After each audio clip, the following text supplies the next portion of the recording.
Bienvenue sur ma chaîne. Aujourd'hui, je vais vous donner mon avis sur un film qui fait beaucoup parler de lui. Il est sorti mercredi en Belgique et le 29 juin en France. Pour ceux qui ne me connaissent pas, je suis Isabelle. Je partage avec vous des sorties, des avis et des interviews cinéma. Aujourd'hui, je vous parle du film Decision to Live du réalisateur Park Chan-wook.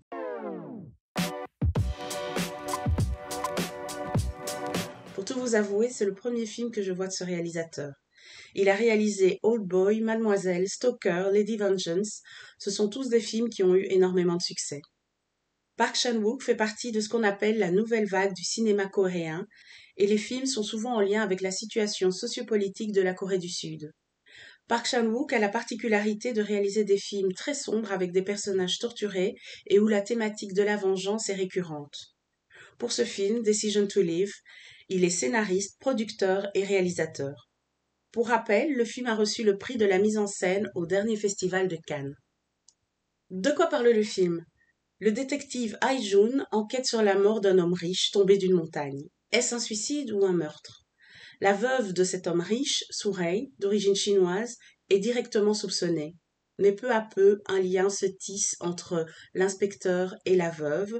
Est-ce de l'amour? Est-ce de la manipulation? Quels sont les points positifs du film? Premièrement, le jeu des acteurs. Le rôle de Hae-jun, le détective, est interprété par Park Hae-il. C'est un acteur connu qui a joué notamment dans Memories of Murder de Bong Joon-ho. Soo-rae, la veuve, est interprétée par Tang Wei. C'est une actrice chinoise basée à Hong Kong. Elle a été bannie de Chine après avoir joué dans Lost Caution du réalisateur Ang Lee, sorti en 2008. Ils ont tous les deux un jeu très sensible, on perçoit très bien leurs émotions grâce à un travail impeccable de la photographie et de la mise en scène. Le réalisateur a réussi à montrer la complexité émotionnelle, et c'est d'ailleurs l'explication qu'il donne au titre Decision to Live. Il décrit la difficulté de se séparer alors qu'une partie de nous veut rester. 2. La mise en scène. Pour moi, le prix à Cannes est complètement mérité. L'intrigue est complexe au début. On peut dire que le récit est divisé en deux parties, une plus réaliste et l'autre un peu plus onirique. C'est un film d'une esthétique époustouflante. Chaque plan est réalisé méticuleusement, à l'instar des personnages. Le réalisateur travaille en duo pour le storyboard et chaque plan est dessiné à l'avance. Beaucoup de critiques font un parallèle avec Hitchcock, notamment pour les films Vertigo ou encore Fenêtre sur cour. C'est vrai qu'on sent l'influence que ces films ont eu sur le réalisateur, mais pour moi, c'est pas si flagrant. Par contre, j'ai fait un lien avec Almodovar, surtout au niveau de l'humour, de la musique et aussi de l'esthétique. Par exemple, au niveau des couleurs, dans certaines scènes, par exemple l'appartement avec le papier peint, la robe turquoise ou encore la visite du temple. Ces scènes contrastent avec le reste du film où on voit beaucoup d'images assez grises, une ambiance très grise où le brouillard est très présent. C'est vrai qu'en termes de lumière aussi, on peut dire qu'il y a eu un très beau travail qui a été fait. Donc la lumière et la météo sont, on peut dire, pratiquement un autre personnage du film. Donc on parle beaucoup du brouillard, de la brume, notamment dans la chanson dont je vais parler plus tard, mais également la pluie, le soleil, la neige, le vent. Grâce à la mise en scène, on pourrait presque penser que le détective a des super pouvoirs. En effet, quand il se met des gouttes dans les yeux, car il a des problèmes d'insomnie et donc par moments il a du mal à voir correctement à cause de la fatigue, grâce à des mouvements de caméra, on voit à travers ses jumelles et on est projeté par exemple dans l'appartement de la jeune femme ou sur son lieu de travail parce qu'elle est aide-soignante. Donc comme je disais, la photographie est vraiment incroyable et on arrive, grâce à cette photographie, à magnifier par exemple les yeux, les cheveux, la peau, les vêtements. L'usage de la technologie est très souvent utilisé aussi, notamment lorsqu'on lit les messages sur le téléphone, la reconnaissance vocale, par exemple Siri pour lancer la musique, mais aussi grâce au traducteur automatique du chinois vers le coréen. Il y a aussi la montre connectée, les oreillettes, etc. Pour revenir à la musique, donc je parlais de la chanson qui s'appelle Brouillard, donc c'est un morceau qui est récurrent et en fait Park Chan-wook l'a utilisé parce que ça lui rappelait son enfance.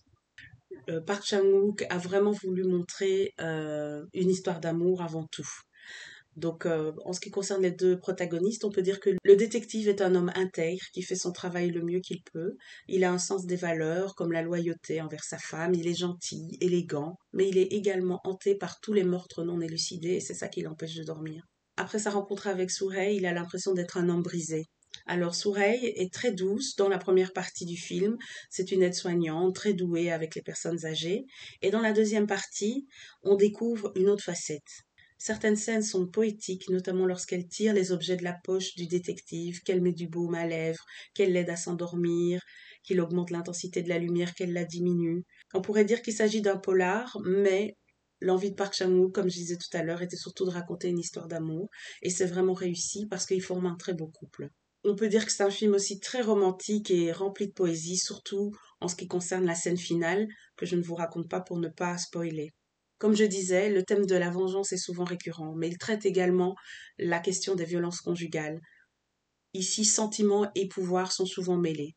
Alors, ce que j'ai aimé aussi, c'est qu'il a fait un travail sur la langue qui est incroyable. Donc, il y a le coréen et le chinois. Au personnage de Sourei, on voit que la question du vocabulaire est très importante. Elle s'excuse sans arrêt de ne pas avoir un coréen sophistiqué. On comprend aussi le passé de cette jeune femme qui a dû fuir son pays et a dû s'adapter rapidement. Ce qui m'a frappé aussi, c'est le générique de fin qui est écrit seulement en coréen.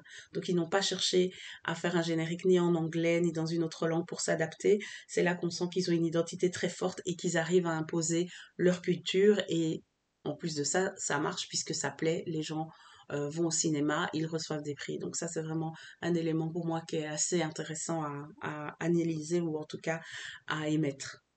Les points négatifs. Moi, je n'en ai pas vraiment. Certaines personnes trouvent que le film est assez long. En effet, il dure 2h18. C'est vrai que l'intrigue au début peut paraître complexe. Le montage donne l'impression qu'il y a beaucoup d'informations à saisir en peu de temps. Mais au fur et à mesure, ça s'estompe et on commence à comprendre. Alors moi, je conseille vivement de le voir dans une salle de cinéma, sinon vous risquez de décrocher. Je pense qu'idéalement, il faut aussi le voir une deuxième fois parce que ça permettra de comprendre d'autres choses. En sortant de la salle, j'ai ressenti une grande tristesse et en même temps j'étais comblée d'avoir vu un si beau film. Voilà, c'est mon avis sur Decision to Live. Courez le voir au cinéma. C'est un des meilleurs endroits où vous pouvez le voir, surtout avec cette canicule. Si vous avez aimé cette vidéo, likez, commentez et partagez. Et aussi abonnez-vous, ça fait toujours plaisir. À bientôt!